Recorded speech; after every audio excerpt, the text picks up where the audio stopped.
Assalamualaikum warahmatullahi wabarakatuh dan salam satu Malaysia saudara. Sebagai panduan kita bersama waktu sekarang dah pun 2:05 petang dan saudara, sebagaimana yang kami janjikan buat waktu ini kita akan bersama dengan tetamu undangan menerusi bual bicara insya-Allah setengah jam lebih kurang macam tu dengan yang berhormat Tuan Haji Jeffrey Osman selaku Exco Kemudahan dan Infrastruktur Awam Luar Bandar dan juga kesihatan. Assalamualaikum Wabi. Waalaikumsalam warahmatullahi. Abang Wabi sihat? Baik, alhamdulillah sihat. Lama tak jumpa Wabi. Ya. Dan difahamkan Wabi kita akan berbual bicara penuh dengan tajuk denggi kita di negeri Perlis, orang kata apa, perkembangan terkini YB nah. Dan untuk peringkat awal mungkin ada mukadimah daripada YB untuk pengetahuan pendengar-pendengar setia kita di Radio Malaysia Plus FM. YB silakan. Assalamualaikum warahmatullahi dan salam sejahtera. Jadi saya mengambil kesempatan bersiaran ini untuk menzahirkan ucapan terima kasih kepada pihak Perlis FM di atas perhatian dan kerjasama yang telah diberikan untuk membolehkan saya bercakap secara terus dengan seluruh rakyat negeri Perlis. Jadi saya mengambil kesempatan ini untuk memaklumkan kepada masyarakat di negeri Perlis, seterusnya nak menarik perhatian sekaligus nak merayu perhatian daripada seluruh masyarakat di negeri Perlis agar sama-sama bekerjasama dan menunjukkan tahap kepekaan yang tinggi terhadap wabak denggi yang pada ketika ini berlaku di seluruh negara dan tak terkecuali di negeri Perlis. Untuk makluman sekalian pendengar, kita dalam usaha untuk memastikan bahawa pembiakan Aedes ini tidak menyumbang kepada peningkatan jumlah demam denggi, maka kita merayu seluruh masyarakat agar peka dan sensitif terhadap keadaan-keadaan yang boleh menyumbang kepada peningkatan bilangan demam denggi di negeri kita ni. Jadi untuk peringkat awal ni, apa yang saya perhatikan ialah masyarakat seolah-olah tidak begitu mengambil peduli dengan bilangan demam denggi yang semakin meningkat ini. Masyarakat hanya akan terasa hati ataupun ambil peduli apabila lokasi kediaman dia terlibat.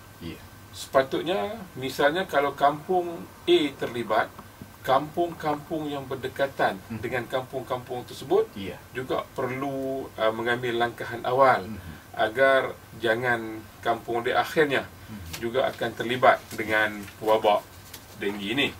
Jadi untuk makluman, apa yang menggusarkan kita ialah untuk minggu yang ke-46, iaitu daripada 9 sehingga 15 November, terdapat 11 kes demam denggi didaftarkan. Jadi, dianya ada satu peningkatan kes lah. Kalau kita berbanding dengan minggu sebelumnya, iaitu minggu 45. Minggu 45 ada 10 kes didaftarkan. 10 kes. Minggu 46, 11 kes didaftarkan. Jadi, ada peningkatan satu kes. Walaupun jumlahnya mungkin kecil, satu kes, tetapi ia memberi kesan yang amat tidak selesa kepada pengurusan kesihatan negeri Perlis, kerana kita dalam apa keadaan pun kita cuba nak mengurangkan bilangan kes. Jadi bila meningkat ni, dia menggusarkan kita. Dan secara perbandingannya, kalau kita tengok kes demam denggi minggu 46 tahun 2014, kita sudah ada 238 kes. Berbanding dengan tempoh masa yang sama, iaitu minggu ke-46 tahun 2013, kes yang dicatatkan 204. Jadi menunjukkan antara minggu 46 tahun 2014 dan minggu 46 tahun 2013 ada peningkatan sebanyak 34 kes ataupun bersamaan dengan 16.67 kes. Jadi inilah yang membimbangkan kita. Jadi lagi sekali saya nak mengambil peluang bersiaran ini untuk merayu kepada seluruh ahli masyarakat agar menjadikan demam denggi ini sebagai sesuatu yang boleh Mau. Ya. Tapi alhamdulillah lah setakat ini di negeri Perlis kita tidak sampai ke pangkat itu dan tidak sampai berlakunya demam denggi berdarah. Inilah yang kita cuba timbulkan kesedaran kepada masyarakat. Baiklah, untuk pendengar kita yang baru saja bersiaran bersama kami menerusi ruangan sembang selampit waktu ini, saya bersama dengan Yang Berhormat Tuan Haji Jafri Osman selaku Exco Kemudahan dan Infrastruktur Awam, Luar Bandar dan Kesihatan yang berbual bicara bersama saya dengan tajuk denggi, tentang situasi terkini di negeri Perlis. Dan baru saja YB sampaikan statistik terkini untuk denggi di Perlis minggu ke-46. Sebanyak 11 kes yang mana meningkat daripada minggu yang sama tahun 2013 adalah menjadi iktibar untuk pendengar dan seluruh masyarakat Perlis YB untuk mengambil langkah-langkah drastik bagi menanganinya. Dan YB untuk masyarakat, setiap seorang masyarakat setempat, masyarakat komuniti sama ada di kampung-kampung maupun perumahan-perumahan di negeri Perlis ini, jadi peranan-peranan yang seharus mereka ambil iktibar dan langkah-langkah yang seharusnya mereka jalani seberapa segera yang boleh pada pandangan YB. Dalam apa situasi pun, untuk memastikan bahawa tidak ada sebarang kejadian wabak berlaku di negeri ini, sudah pasti ianya menuntut kepada sikap ambil berat tiap-tiap individu, tiap-tiap keluarga, tiap-tiap ketua keluarga dan tiap-tiap isi rumah. Maksudnya ialah tiap-tiap individu ataupun keluarga ataupun ketua isi rumah mesti memastikan bahawa kawasan rumahnya, sama ada di luar ataupun di dalam, mesti sentiasa berada dalam keadaan yang bersih dan tidak ada bahan-bahan yang boleh menyumbang kepada pembiakan nyamuk ini. Maksud saya, kawasan-kawasan yang dirasakan boleh menyebabkan berlakunya takungan ayak dan sebagainya, mesti dimusnahkan. Untuk mencegah wabak denggi ni, perkara yang utama yang mesti kita bagi tumpuan ialah pastikan bahawa tidak ada ruang-ruang yang boleh menyumbang kepada pembiakan nyamuk ni. Jadi dia menuntut kepada semua ahli keluarga untuk memastikan bahawa ruang-ruang yang saya sebutkan tadi tidak terdapatlah di rumah kita. Itu dia. Dan alhamdulillah kita di Perlis Jabatan Kesihatan ada juga kita nampak statistik yang dipamerkan di dalam akhbar-akhbar tempatan YB menunjukkan kes masa, kes kematian bagi setiap negeri. Alhamdulillah negeri Perlis adalah yang paling rendah. Saya selalu memantau keadaan ini YB di dalam akhbar. Dan YB telah pun sampaikan tentang peranan setiap seorang masyarakat setempat di negeri Perlis ini untuk bersama-sama mengembalikan tenaga mencegah wabak denggi daripada meningkat statistik yang sebagaimana YB sampaikan. Jadi tindakan drastik untuk mengawalnya YB bagi masyarakat di negeri Perlis ni, sama ada melalui setiap seorang ataupun bersama keluarga, bentera segala tempat-tempat yang boleh mendatangkan jentik-jentik nyamuk Aedes kita, dan bagaimana pula untuk masyarakat komuniti tindakan untuk mengawal. Mungkin ada orang kampung yang tak tahu caranya. YB, silakan. Seperti mana yang telah saya sebutkan tadi, di antara perkara yang mesti dipastikan ialah tidak ada tempat-tempat yang menakung air yang boleh menyumbang kepada pembiakan nyamuk. Dan ianya sekaligus menuntut seluruh ahli masyarakat untuk memastikan bahawa kawasan persekitaran dalam kampung dan sebagainya berada dalam keadaan bersih. Untuk itu banyak program-program gotong royong telah dianjurkan, tetapi ianya tidak boleh terhenti begitu saja. Ianya mesti dilakukan berterusan kerana kita bimbang. Sebab kalau kita tengok kepada lokaliti kawasan yang terlibat ni, dia berulang. Dia bukan datang selepas tu dia selesai. Dia akan berulang. Ada tempat yang 3-4 kali wabak itu berulang balik.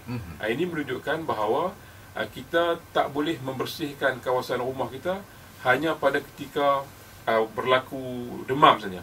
Selepas itu kita biarkan dan ianya akan berulang kembali. Jadi sebagai contoh lah, kalau untuk minggu yang ke-45 terdapat 777 aktiviti pemeriksaan tempat pembiakan Aedes telah dijalankan dan melibatkan seluruh negeri polis lah.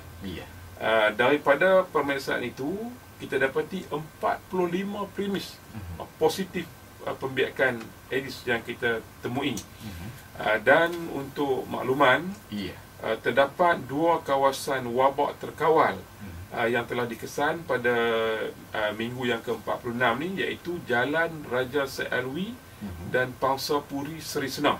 Pangsapuri Seri Senang. Jadi untuk kawasan-kawasan ini, pihak Jabatan Kesihatan telah melakukan semua apa yang perlu dilakukan bagi membolehkan kawasan ini terkawal.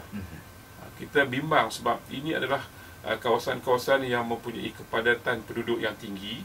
Jadi pihak Jabatan Kesihatan telah sepanjang masa mengambil tindakan untuk memastikan bahawa wabak ini terkawal. Itu sebab kadang-kadang kita dapati pihak Jabatan Kesihatan ni dia buat kerja tak kira waktu. Saya nak ambil peluang ni, nak rakam ucapan terima kasih kepada petugas-petugas Jabatan Kesihatan.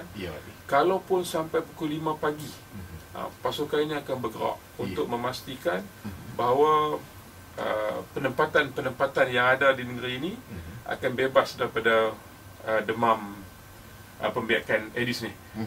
Kalau kita tengok, ada satu kawasan yang wabaknya ditafsirkan ataupun dikelaskan sebagai wabak tak terkawal, iaitu di Kampung Lat Seribu. Kampung Lat Seribu. Jadi saya nak merayulah penduduk di sini supaya memastikan bahawa persekitaran rumah dan kampung kita tu benar-benar telah dibersihkan melalui aktiviti-aktiviti gotong royong yang telah dan akan diadakan secara berterusan sehinggalah wabak ini dapat kita kawal sepenuhnya di kawasan itu. Dan satu lagi kawasan wabak baru yang telah dikesan berlaku ialah di Kampung Jejawi. Jadi bila kita kesan wabak ni, Jabatan Kesihatan akan turun bagi penerangan, buat semboran, berdialog dan sebagainya, bagi membolehkan aktiviti ini dapat dikawal. Itu yang penting dah. Jadi apabila waktu pagi dalam pukul 5 macam kata YB, pukul 5, pukul 6 itu, kalau ada asap jangan anda terkejut Itu adalah fogging untuk membasmi nyamuk-nyamuk Aedes yang berleluasa di sekitar tempat-tempat yang telah pun dikesan fogging. Dan untuk pengetahuan dan pendengar juga, dan sempat juga saya cantik dalam berita nasional TV1 di mana untuk bajet 2014 kerajaan telah membelanjakan, bayangkan tengok, 1.4 juta ringgit untuk membeli ubat jentik-jentik untuk membasmi denggi. Bukannya sikit 1.4 juta YB Dan perlunya kita mengambil iktibar dan mengambil tindakan drastik tentang wabak denggi ini dengan membasmi semua tempat-tempat takungan di negeri Perlis. Mungkin itu antara kawasan YB yang menjadi statistik bagi denggi di Perlis meningkat di Pangsapuri Seri Senang. Untuk minggu yang ke-46, kawasan-kawasan yang menjadi tumpuan Jabatan Kesihatan ialah pertamanya adalah Kampung Lat Seribu. Kampung Lat Seribu ni dia bilangan rumah tak banyak. Dia ada 26 buah saja. Kalau dari segi kawalan, kita rasakan sepatutnya mudahlah kita buat kawalan. Tetapi dari segi situasi sebenarnya, nampaknya bilangan di kampung ni sukar untuk kita kawal, kerana kita dapati banyak tempat-tempat yang mesra kepada pembiakan nyamuk ni. Jadi saya nak merayu. Satu, Kampung Lat Seribu. Yang kedua, Taman Wan Arfah. Ketiga, Taman Indra Kangar. Keempat, Taman Desa Asnaf di Batu Petangkup. Pangsapuri Seri Senang. Taman Kangar. Kilometer 4 Jalan Besar Kampung Jejawi. Taman Bunga Orkid. Taman Indra Perlis, Kuala Perlis. dan Taman Bukit Kubu juga di Kuala Perlis. Jadi kepada penduduk-penduduk di lokasi-lokasi yang telah saya senaraikan ini, saya nak merayu. Saya nak merayu supaya libatkanlah diri dengan aktiviti gotong royong yang dianjurkan oleh pimpinan setempat.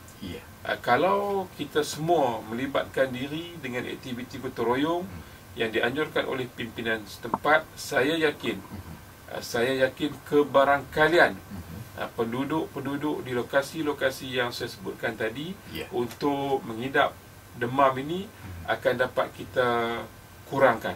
Kerana kalau dalam satu taman perumahan itu ada beberapa individu yang mengabaikan kebersihan, maka kalau orang lain berusaha bersungguh-sungguh pun kesannya tak akan menjadi. Dia memerlukan perlibatan semua penghuni-penghuni di taman itu, tak terkecuali.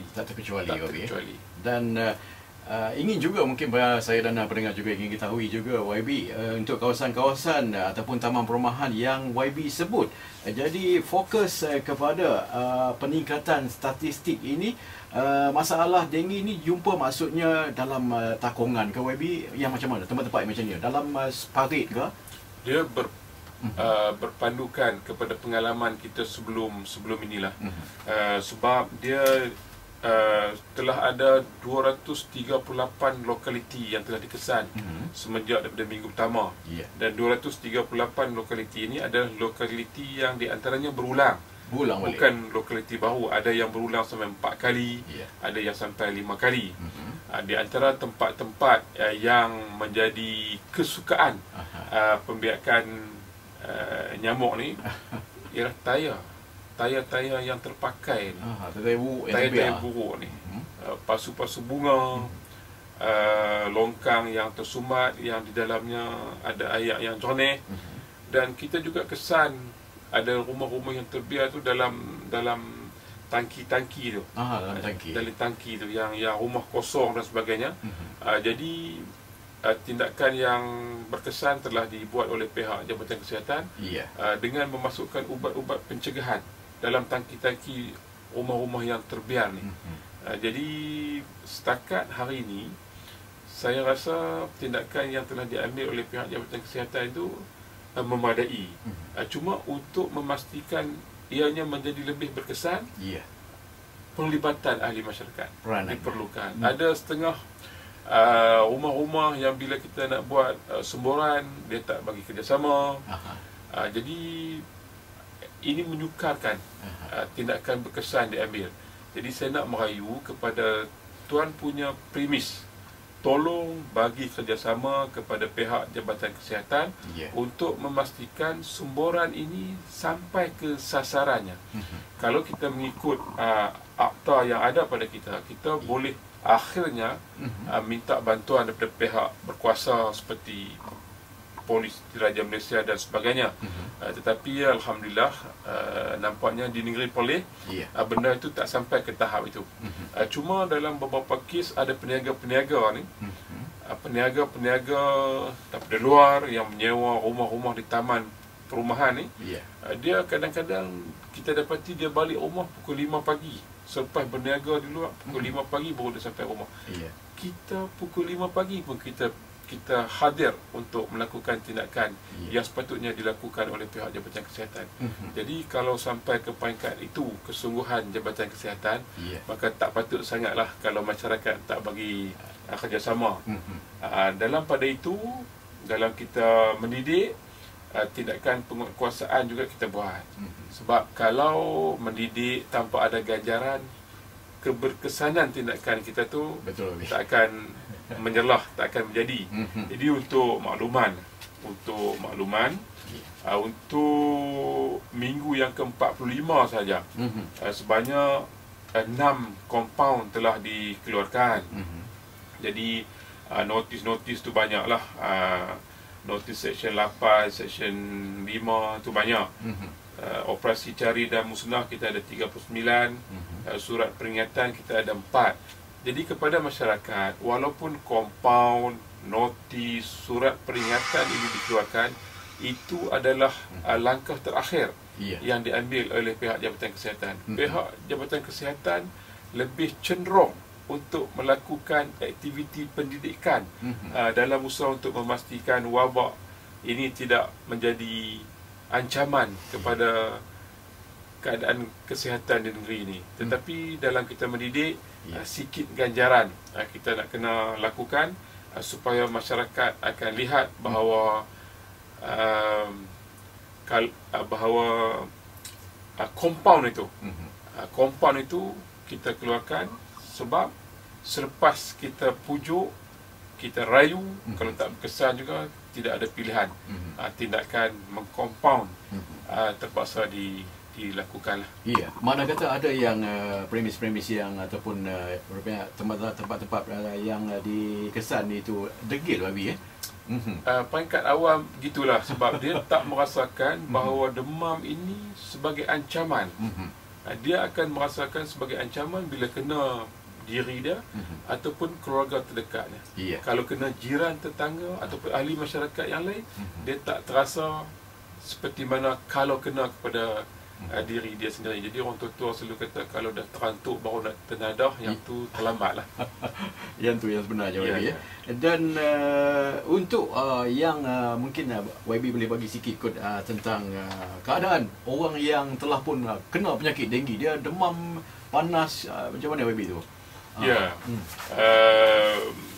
Ada kes yang ada orang bila kita kesan dia positif terlibat dengan demam ni, dia tak mau menerima rawatan di hospital sebab tak ada nampak kesan di badan dia kadang-kadang dia selalu kaitkan dengan penyakit-penyakit yang lain.